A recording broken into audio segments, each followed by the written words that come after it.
wana beki mstaarabu, anasema beki mstaarabu Rushaina ambaye anafanana na Virgil van Dijk wamempata. Ndio unavyosema Rushaina, wewe unaona muongezea umaarufu. Anaitwa Lucy. Nani na beki namba 3 unajua anaitwa nani? Anaitwa Mohamed Salah. Unamjua Mohamed Salah wewe? Wewe unajua Mohamed Hussein anaitwa Mohamed Salah.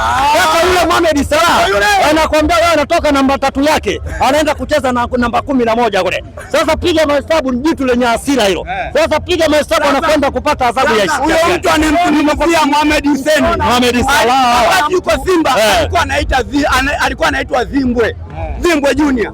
Sasa hivi anakwenda kuitwa Zimbwi.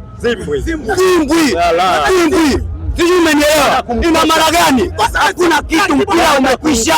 Leo Simba tuna akili.